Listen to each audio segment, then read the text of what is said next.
This is a sensory deprivation tank. In this tank you are deprived of all your senses. You can't see, you can't hear, and eventually you can't really feel. Just nothing. An eternity of nothing. As it stands, there's no official world record for amount of time spent in one of these. Today I'm going to try and set the world record, hopefully without going insane. I'm going to be attempting this world record with zero gravity flow spa. However, they said that before I even thought of attempting the record, I would need to come to test out one of these zero gravity tanks and see how I react to being in one. just signed my life away. Oh, we're entering the alien realm. Oh wow, this is not what I expected. What is the longest someone has stayed in one of these? The longest that someone stayed in one of our float tanks was about 2.5 hours. I've not had anyone do over 3, so you'll definitely be the first person doing that. I'm the kind of person who finds it super hard to relax. I get fidgety and anxious if I try to meditate or anything like that. It's even quite normal to hallucinate in these tanks. So even though this is basically my worst nightmare, I want to see can I be the one to set the world record. But first, I gotta see what it's like. Oh wow, this is crazy. Oh god. This is unbelievable. For my first time in the zero gravity tank, I'm going to spend what I think is an hour before I leave. Honestly, this feels so strange. I'm definitely finding it hard to relax. Zero gravity tanks are soundproof pods filled with a special water that makes you float. Pretty quickly in the tank, I started losing the feeling of my body, and it started feeling like my heart was beating inside my head. How long was I in there? 15 minutes. No way. Oh my god. This is meant to be a therapeutic thing, and I should be able to enjoy myself and relax. So even though I felt like a total failure after my first time in the tank, I still had to get in there the next day for the world record attempt.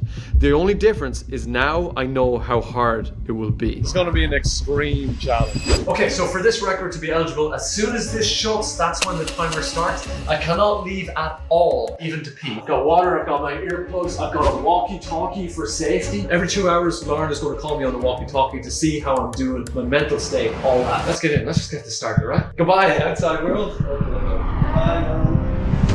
Here we are. It's quite warm. I'm really glad I've got water. Sure, it feels like I've been abducted by aliens and they're prepping me for a program, but maybe I can relax. It doesn't feel like water, that's the thing. It's like jelly silk.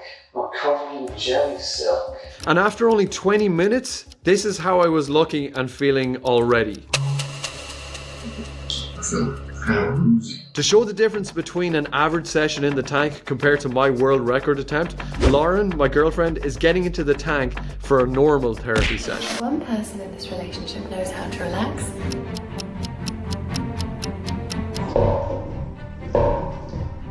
When you're in complete darkness of floating and it feels like your limbs are starting to like just melt away. I can hear my heart beating very loudly in my head. I can feel it in my fingertips. I just grabbed my knuckle out of the water and the sound was so terrifying.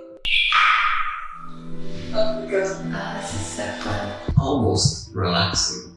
I'm almost there. But when you first get in, it feels really claustrophobic. It takes a while to sort of calm yourself. That's when Nora is going to find this hardest. This is going to sound crazy, but even after just 2 hours in the tank, the first signs of hallucinations started happening for me. I thought there was a fly. I thought there were flies in here with me. My eyes are just seeing weird shadows. Hello? What's happening? I was so overconfident about this, about how it sounds like a dream, and I feel a bit claustrophobic, and I had to open the pod before my hour was up. God, there I did a test run. You've been in more than 2.5 hours. 2.5 hours? With that, I've already beaten the club's record. You're not going to be able to see this, but like my hands are going to be shriveled to bits by the time I get out. I feel my heart pulsing like throughout my whole body. I'm coming up to 4 hours in the tank, which is an important time as anything beyond this length can be submitted as a world record attempt. At this point, it's broken a record. We can't find any other records of anyone over 4 hours. 4 hours allows me to submit it as a record, but You just want to try and make it to 6 hours. I'm not going to make it easy for the next person that tries this. After this point, my mind started going crazy and small hallucinations started happening much more frequently and strongly. I always feel like I'm not here anymore. I'm seeing stuff. Huh?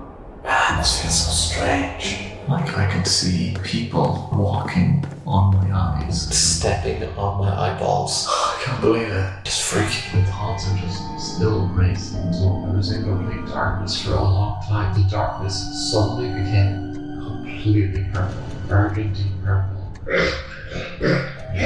You don't know how badly I need to pee now. Sarah, this is your 5-hour check-in. How are you doing?